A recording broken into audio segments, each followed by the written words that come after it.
All right, good morning, everybody. Thanks for joining me. We'll go ahead and get started here. If you got questions, go ahead and post them. It's going to be below the video if you're on a smaller screen. If you're on a larger screen, it should be to the right of the video.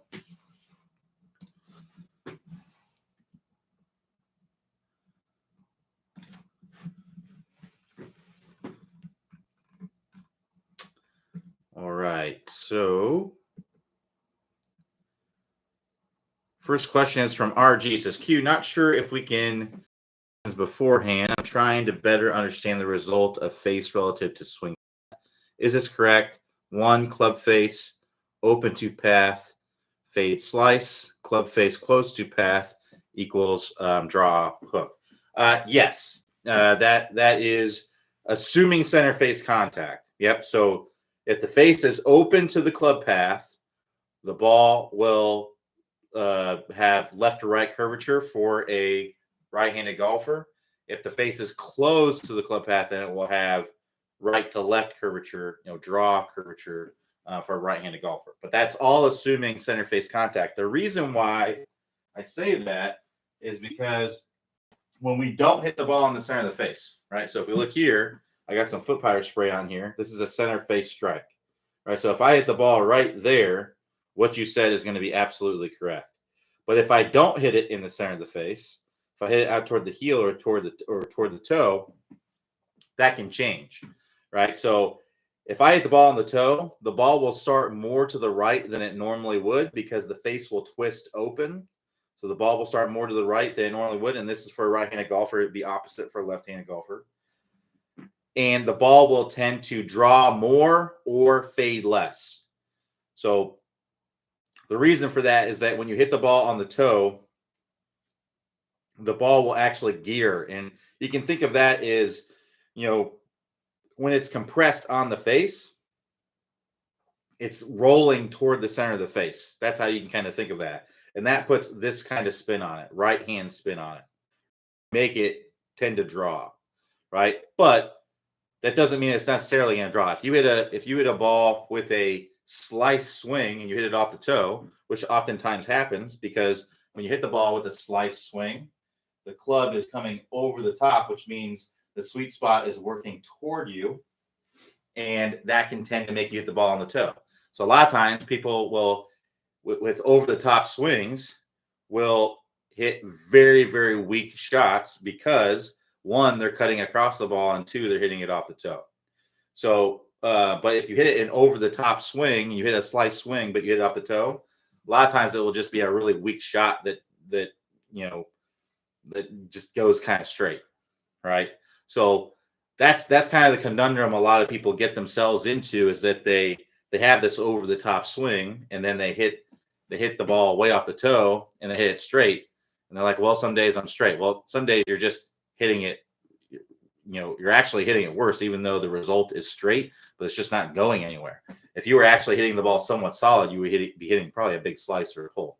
So that's why it's really, really important to get that club coming from the inside just a little bit, so that way you can have control of the face a lot more.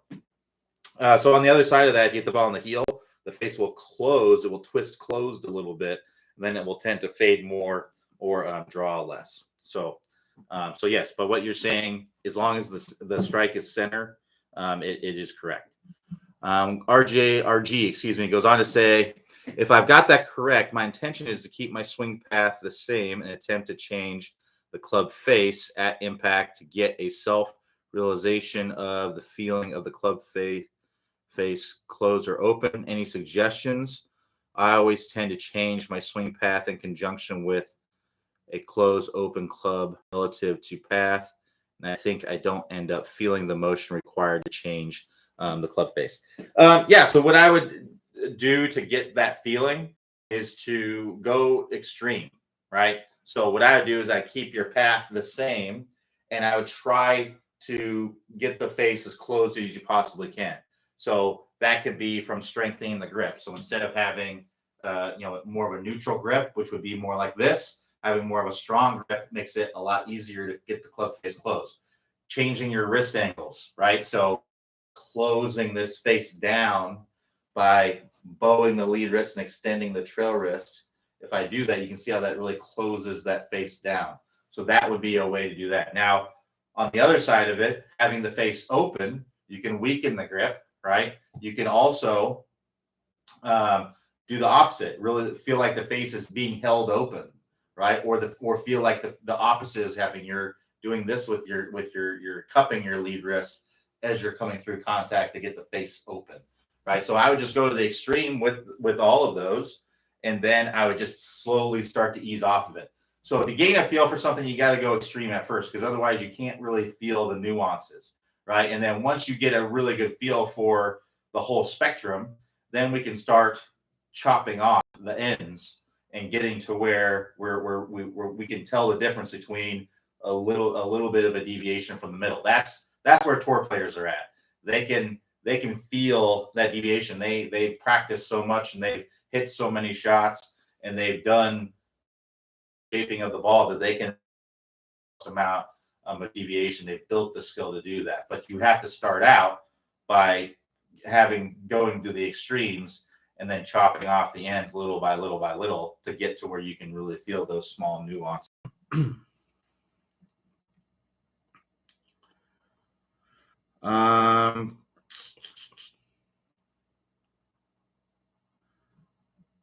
So let's keep going here. So Jim C says, I understand the idea of proper wrist angles to close the face at impact, but there are two drills, G153 and G146, that seem to be suggesting different feels to get the desired result. 153 is the turning over move, and 146 is holding off club up a wall. Can you help me reconcile the two? Which is better for what issue?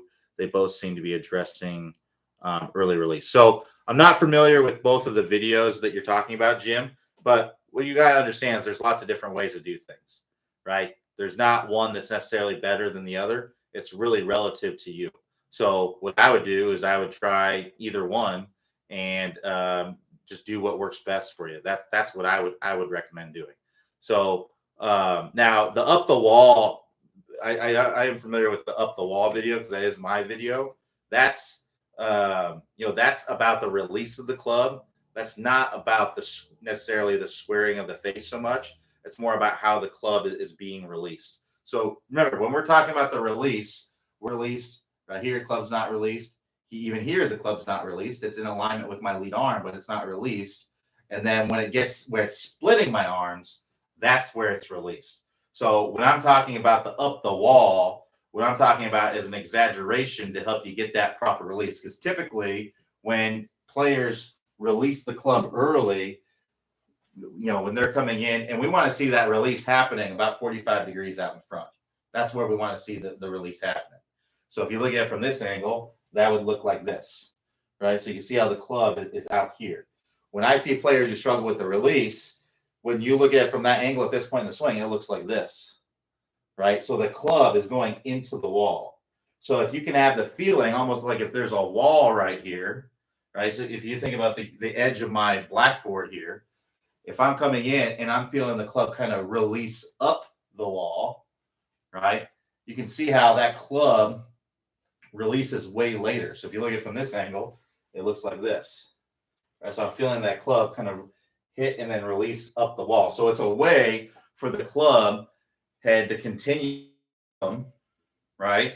To continue its momentum, but retain the angles in the wrists and not have this action, right? Because this is the action that kills you. This one right here, doing this too early. So the trail wrist goes like that, and the lead wrist goes like that. That would be sticking the club in the wall.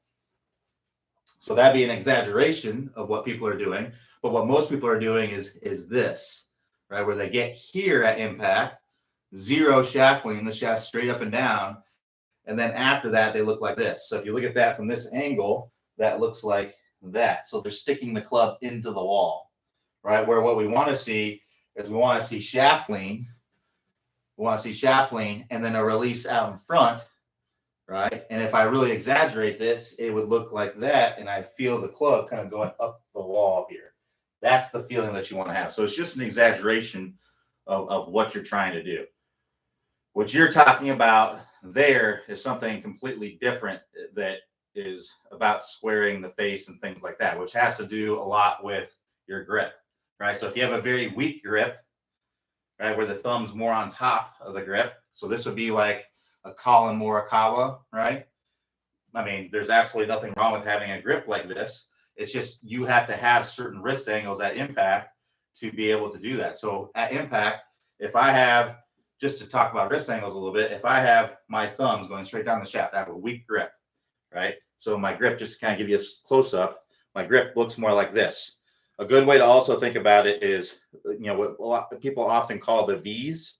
So what that is this crease that's created by your thumb and the side of your hand there, right? So when we look at a weak grip, that crease is typically pointing up to my chin or even left of my chin, right? So that would be a weak grip. Colin Morikawa has a weak grip. He has a grip that's very much like that. So if you have a grip like that, in order to square up the face and have shaft lean at impact, you have to retain bowing in that lead wrist and a lot of extension in that trail wrist to have the face square. All right, so if I have a very weak grip and then I want to square up that face at impact, look at what my lead wrist has to do, right? My lead wrist has to be in this kind of condition. That condition is extremely tough for a lot of people, and which is typically why I do not suggest it. Now, if this is very natural to you, then great. That's what Colin Morikawa feels like, right? That's fantastic. But if it's not, then I would, this is a very difficult position I don't see too many golfers that do this easily, right? And I'll tell you, for me, it's not an easy thing. I've talked to Clay about it. It's not an easy thing for him either. If you think about it, when you're swinging the club, you have to be holding on to the club, right? So it's not the same as this, right? I can bow my wrist without holding anything. It's very easy. But if I hold something and I actually put, with some force, which you need to do with the golf club, right? If I swing this club really, really slow, I can bow a lot more. But if I'm fast, I can't do that because I have force into this handle. So if you imagine if you clenched your fist as hard as you could, clench your fist and then try to bow your wrist, it's very difficult to do. And that's what a lot of people are trying to do. And some people, that's an easy call. Morikawa, I imagine, I've never asked him, but I would imagine that this is a very easy thing for him to do. If he clenches his fist, it's very easy for him to bow his wrist. But for me, I can't hold on to something tightly, which I need to at impact, right? I need to be putting force in this handle. Otherwise, it's going to fly out of my hands. I need to be putting force in this handle, and I'm not going to be. I can't bow my wrist like that. I think that's the case for most people. At least that's what I've seen in my experience. So most are going to be better off. It's going to be way more natural for them to put force into the club, be able to hold on to it, and to be able to get shaft lean at impact if they strengthen their grip. So if we're talking about the V's again, right? These V's, we want to make these V's point more toward that right shoulder, right? And if I do that, now if I come to impact, right? If I come to impact and I have a shaft lean and a square club face, look at my wrist now. It's more in a flat position. That's so much easier for me to do, and it's so much easier, I think, for a lot of people to do. So that's about the wrist angles. Now, whether you are bowing the wrist or whether you are or you have more of a flat lead wrist at impact, and you don't have as quite wrist angles that are necessary with a weak grip, you're still releasing the club up the wall, right? You still don't want to go like this, right? You still don't want to do that. And that's what I'm not sure which video is 146 and one video is 153, but the up the wall video, the one that is my video, that it's whether you have a strong or a weak grip, whatever wrist angle. The wrist angles are just to square up the face, right? And to have that shaft lean impact. So if you have a weak grip, you have to have crazy strong wrist angles. If you don't, then if you have a stronger grip, then you can have more neutral wrist angles at impact that I think are much more natural for most people. a good way you can kind of test this, and me and Clay talked about this, but a good way you can kind of test this is to get into the address or get into the impact position, right? So that would be, the address position would look like this. The impact position would be my body would be a little bit more forward, right? My hips are going to be a little bit more forward. My hips are going to be a little bit more open, and my hands are going to be more out front. So if you have a really weak grip and you put your hands in front, right? Well, look, if I put my wrist in what feels like a very comfortable, right? So if that's my impact position that I want to be in, and this is what feels natural with my wrist, the most comfortable feeling for my wrist at impact, the face is wide open. I've turned that face wide open. So what I'm going to do is I'm going to take that club and I'm going to keep my wrist in the same position, but I'm going to square up that face and then re-grip the club. And now look, that's more of a longer grip, right? So that may feel a little bit weird at address, but who cares what it feels like at address? Because at impact, that's where it matters, right? At impact, I need to get comfortable with being uncomfortable at address if it means I'm going to have a better impact. If you're comfortable at address, but that impact, you have a terrible flippy, scoopy kind of motion over the top, steep, whatever it might be. I mean, it's just going to be your golf shots are not going to be very good, right? So if I can get to where, okay, this is more comfortable position for me at impact, even though at address, and there's no reason why you can't have. I actually like to have my hands a little bit more forward. It just feels more natural for me to have my hands a little bit more forward. Basically, I have the club almost as an extension of my lead arm at address. That feels very natural for me, and it's dang near the impact position, right? It's not much different like this, and that's not than my impact position. It's very, very close with the shaft, right? Now my body is in forward, my hips are a little, but for the most part, it's pretty similar. Sorry, is there a rep counter available for the TPSG system? A rep counter? No.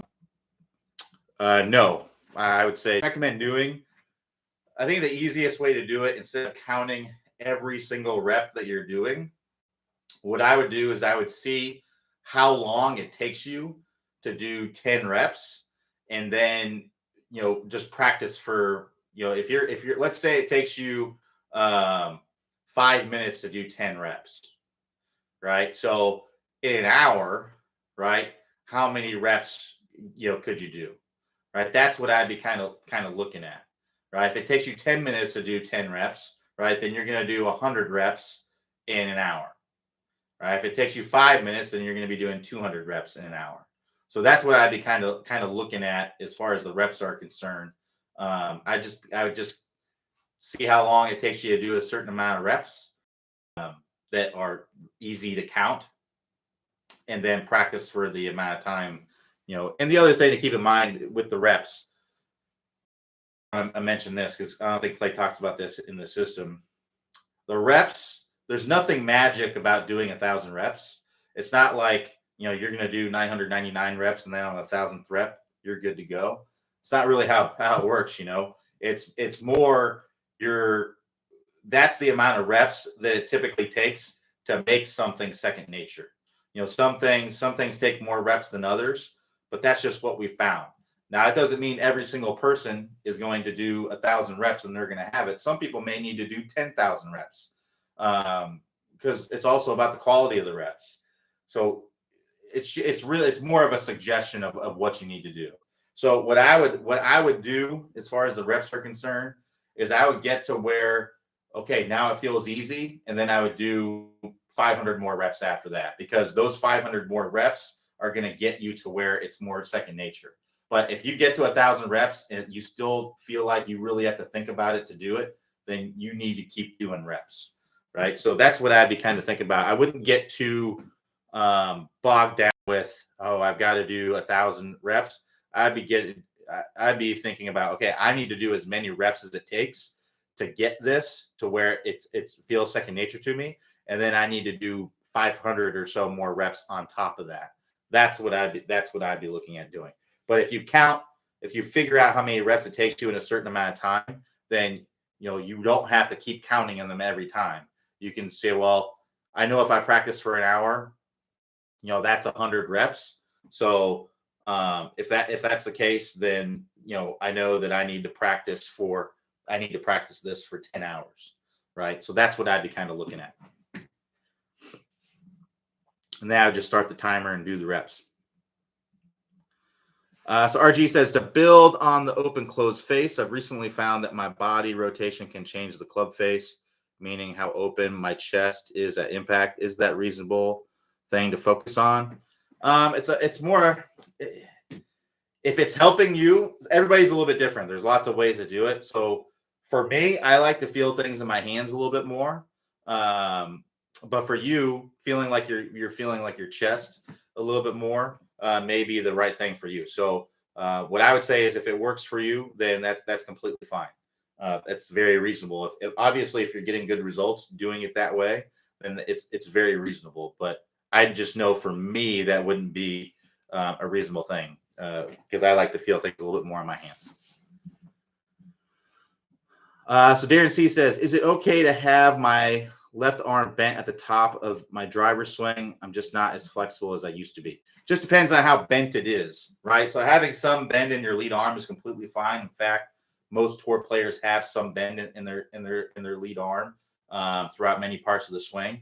It's just when it gets excessive is when you could be losing some things. So if we're getting up to the top of the swing and we're really, really bent and then we're throwing it out right away, then that's an issue. Now, typically when I see that, it's because you're not turning as much, you're not turning enough, and you're not necessarily you, but typically what I see is you're not turning enough, and then because of that, you're breaking down the arms to lengthen the swing, and that is just going to lead to issues. Typically, casting over the top. It's typically going to lead to poor swing. So what I'd be trying to do is making sure that you're getting a full turn. And I'll tell you right now, I have never worked with anyone in my entire teaching career that cannot make a 90-degree turn.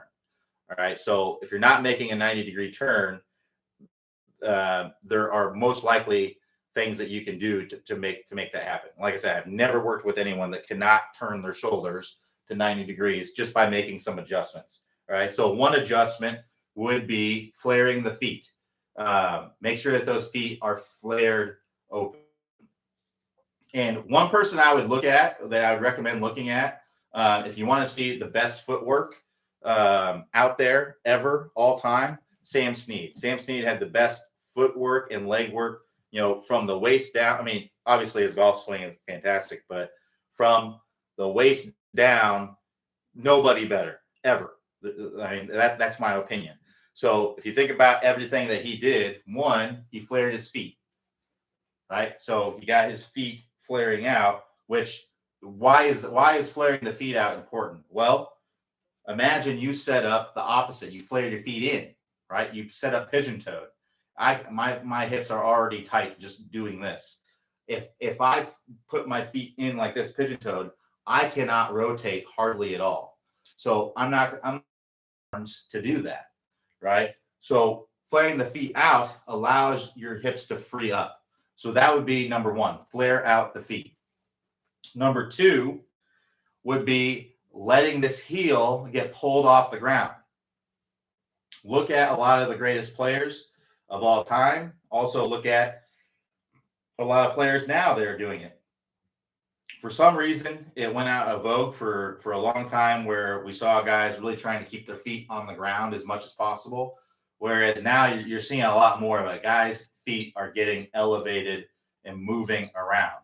So let the hips turn and let the hips pull the heel off the ground. Now, I'm not saying just lift the heel to lift the heel. I don't want you going like this.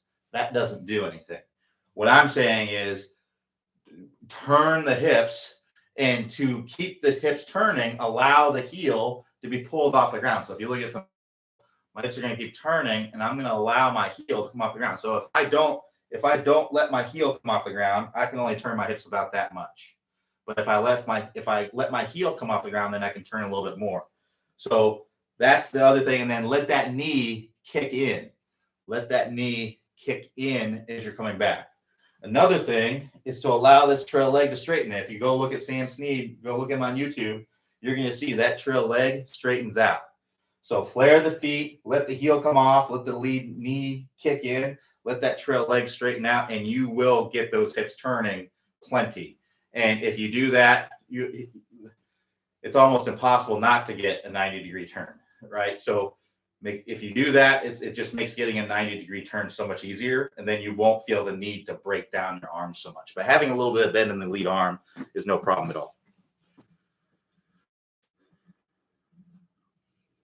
So Bruce says, can you demonstrate right arm movement from the backswing through impact? I'm too close to my body, probably upper body rotation. So here's the thing, Bruce. There's lots of ways that you can move the right arm. The main thing is coming down into impact. So in the backswing, there's lots of ways to move your right arm. There's no one universal truth that here's how it works, right? So it doesn't. It's not going to do anything for me to show you because there's just so many ways to do it.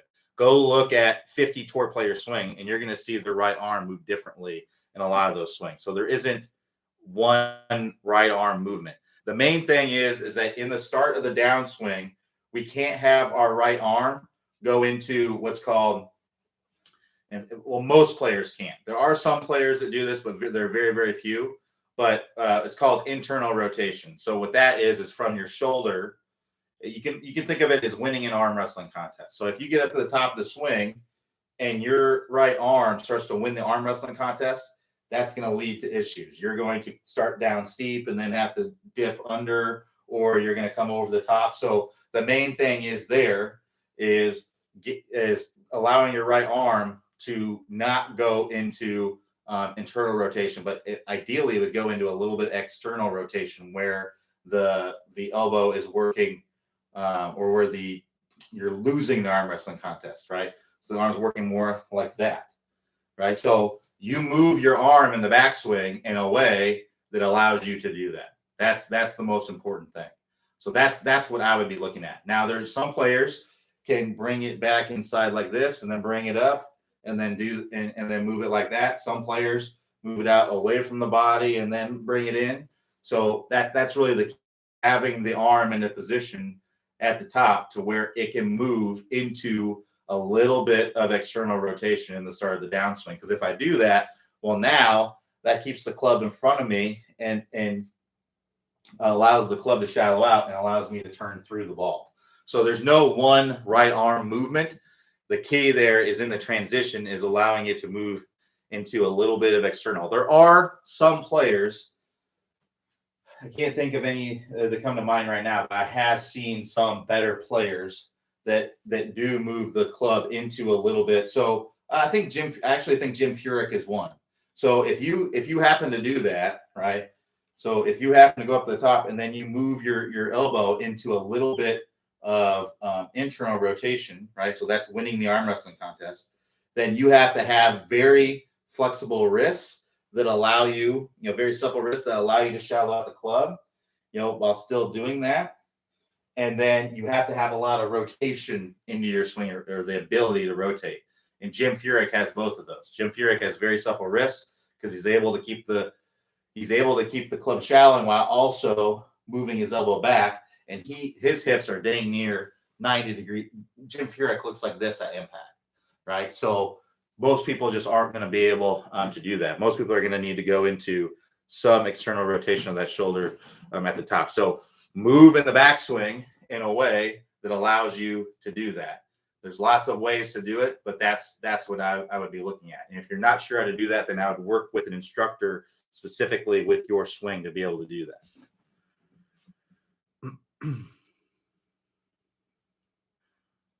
So RG says, maybe a weird question. Is there a point where the grip is too strong? Sure. If I'm like this, that would be like a insanely strong grip, right? It'd be hard for me to hit the ball that way. So yeah, absolutely.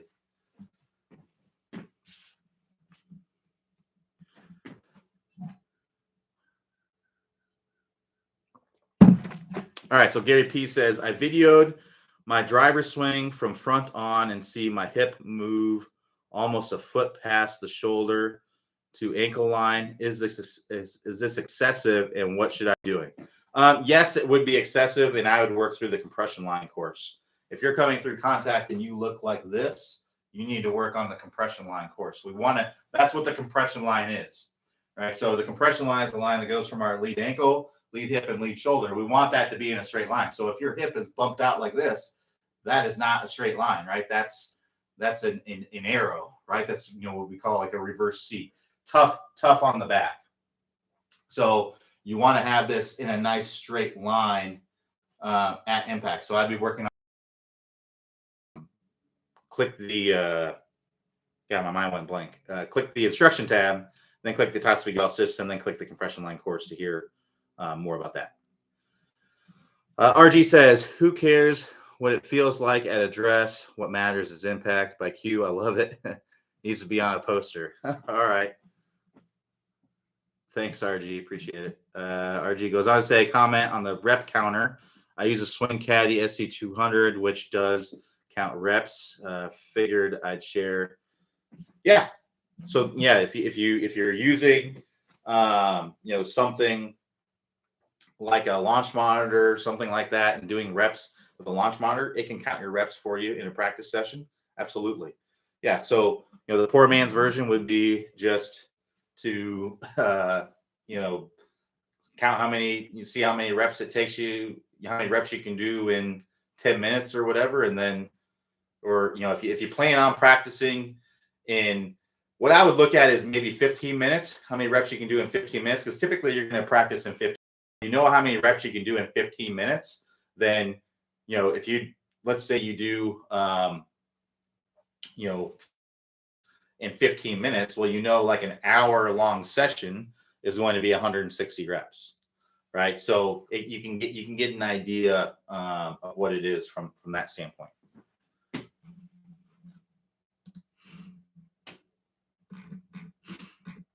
All right, so keep the questions coming.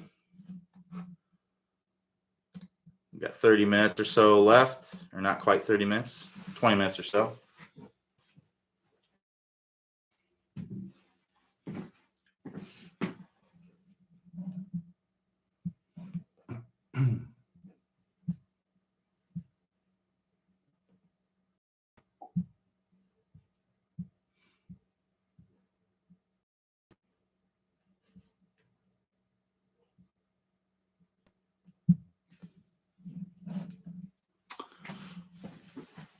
So RG says, I stepped away for a moment. Did you already get to? Yes, already.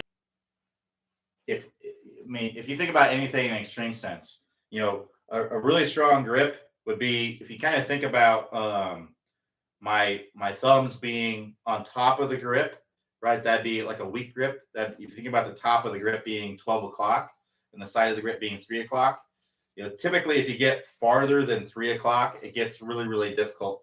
It's not to say that you can't, but it typically gets difficult to keep the face from getting too close. But if you imagine, if I put my thumbs all the way on 6 o'clock, right? So if I grip the club like this, where my thumb was at 6 o'clock, that would be too strong, wouldn't it?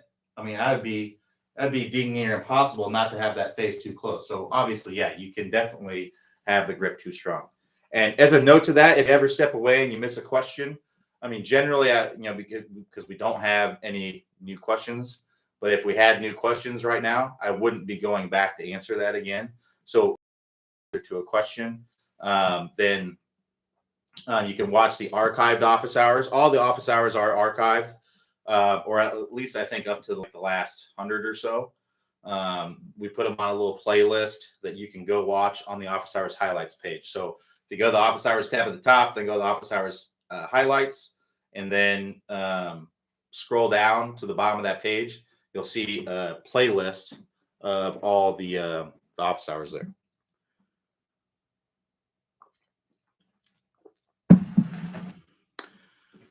So Mike C says, in my last few rounds, been struggling with pull hooking the ball. Do you have any suggestions? Yeah, swing more to the right. Assuming you're right-handed, you need to swing more into out, and then you'll get a push draw instead, right? So that's what I would recommend doing. So, or you can just aim right? So if you're aiming your feet at the target, or pull drawing, then you aim your feet right to the target. And I would aim, very important with that is that you still commit to hitting a target that's to the right. So if you're aiming at the target, right, and you're pull hooking, then you need to change your target to be to the right and move your body accordingly and make the same swing, right? So that's one way you can do it. Or you can keep your body alignment the same and swing more swing more toward first base, assuming you're right-handed. Because if you're pull hooking, what's likely happening is you're over the top and your face is closed, right? So you need to swing more to the right to get that push draw going.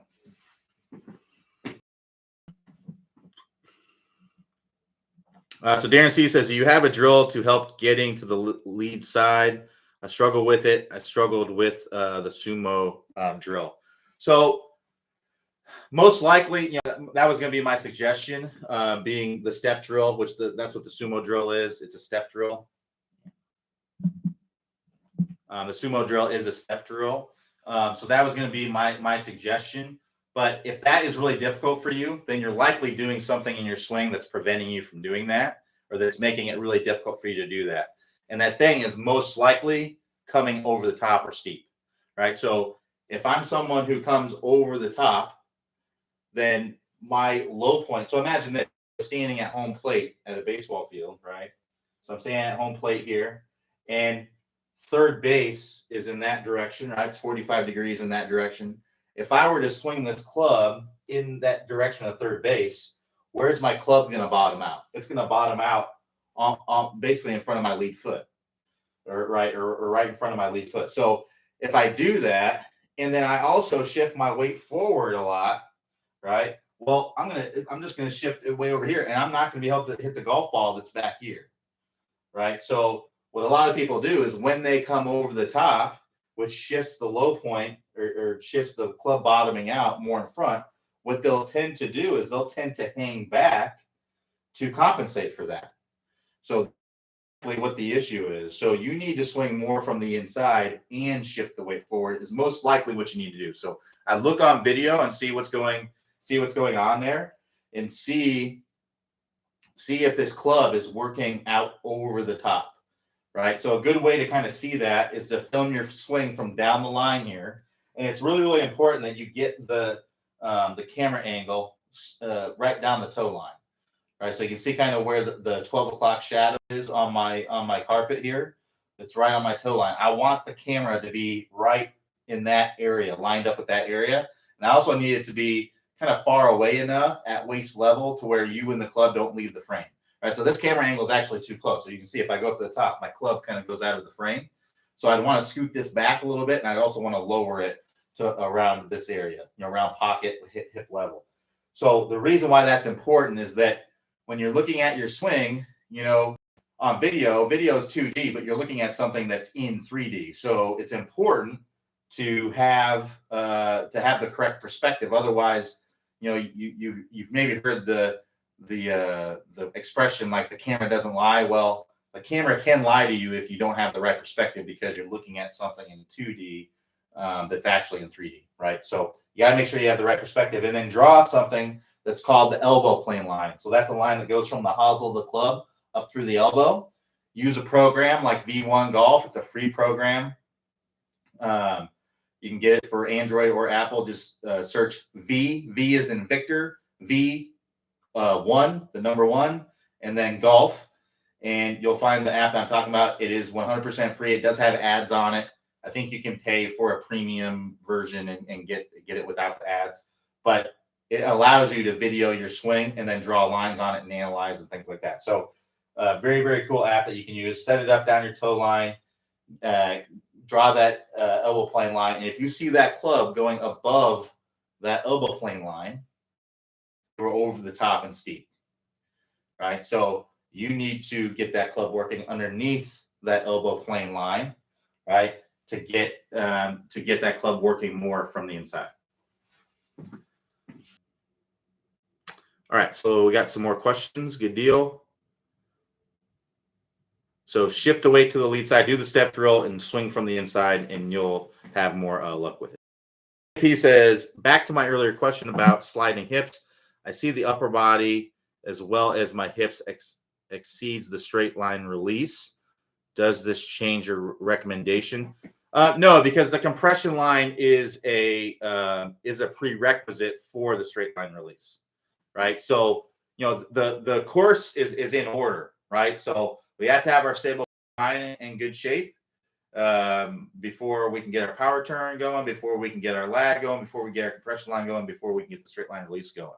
So I would expect, if your hips are really bumping out, then that is going to lock up your hips, right? And you're not going to be able to rotate.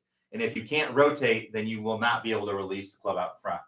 There is a decent chance that if you get your hips in alignment and it allows you to rotate your body more, there's a decent chance that your straight line release will improve without you even working on it because you've gotten your hips to be working better, right? That happens all the time. So I wouldn't necessarily say it's an expectation, but it could be a cool bonus by getting the body alignments in a little bit better. So Rod F says, FYI to all, the stretching videos and the bonus videos are really good. And at 64 years old, I think I've been helpful to get better. I think he means flexibility. Regards. Awesome. Thanks for sharing, Rod. So if you're interested in that, that is the fitness course. If you want to check it out, go to the homepage by clicking the house icon. Scroll down the homepage, and you'll see the flexibility or the fitness course there with Joe Yoon. And if you want to check out Joe Yoon's book, I believe it's called. I forget the name of the book every single time I recommend it. I gotta remember that. I haven't read the whole thing, but I've gone through some of it. Better stretching. For some reason, I always want to say starting stretching. I think I'm getting mixed between that and starting strength. But yeah, it's a 9-minute routine that he has on there, and it's a pretty good book. Really, really highly reviewed on Amazon if you want to check it out.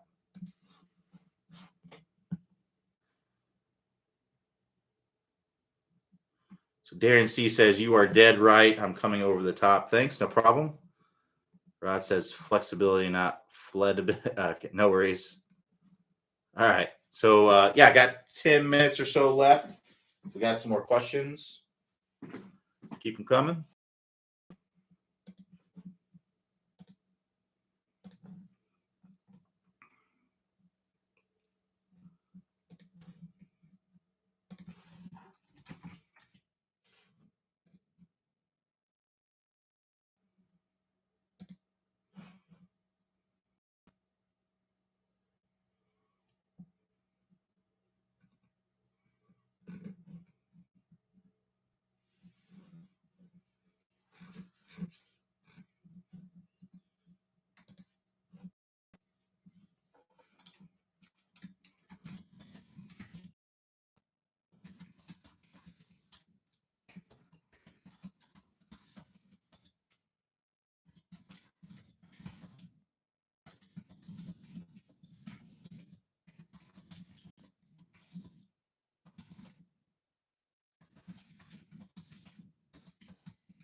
So Dan S says, "Is there a store for things like the Top Speed golf hat?" No, unfortunately, we don't sell any physical merchandise. Um, we've thought about it. It's just not something that we've. There's just always other pressing matters. Um, anyway, for you to purchase a Top Speed golf hat, we'd love to have people out there wearing them, but unfortunately, no. Rod F says, "Question on hybrid clubs: what hybrid replaces a 3-iron? 3 hybrid." Yeah, the numbers match up pretty much. Mike C says, "Q was a good drill for lag putting. Thanks. I like the ladder drill. So the ladder drill is so there's a couple things you do. One is the ladder drill, which the way you can kind of think of it is you just need 2 balls. So I would have kind of your object ball. Or you could have a hole. You wouldn't necessarily need a ball, but let's just say you have a ball that's your object ball, right? That's right here. And then I would start out, however far away you want. I would start out a certain distance, and then you got to putt it to that ball without going past it. And nothing matters except how far the ball goes, right? So you're not focusing on the break or the line or anything like that. If this putt misses 5 feet to the right, I don't care, as long as it doesn't go past the hole. So I want to get it as close as I can to the ball without actually going past it. So let's see how I can do here on my crappy carpet here. So you can see there, that was pretty darn good. I got it right up there close to the ball and without going past it. So now that's my object ball, and I've done one. So now I'm going to go back to where I started, and this is my second rep, and I got to do the same thing. So you keep doing that, and the more putts you can get in, the better you're going to get. So that'd be one. The other one would be, if you imagine, my door right here being the fringe, what you can do is you can set up a ball like every, few feet, maybe set up like 10 balls every few feet. Maybe start with like 40 feet or, however far you want to go. And again, you're just trying to putt it as close as you can to that fringe without going past it. And what I would do as well is I would go to I wouldn't just go along the line, like do the longest one, then the next longest one. I would do the longest one, then maybe do one in the middle, then go back to do one long. I would kind of randomize it a little bit because that makes it a lot harder, right? Because what we have to think is that on the course, you're not gonna have the same length putts. It could be very different every single time. So you have to vary things up. So if I go from this to that, I just got to take a little bit off of that. It's just easier. So one that's very different, the 10 feet difference. Well, then, I know I got to take some off of it, but it's not as easy as, just a little bit. It's a lot more. And then the discrepancy is a bit more. So those would be 2 drills that I'd be doing to build that skill.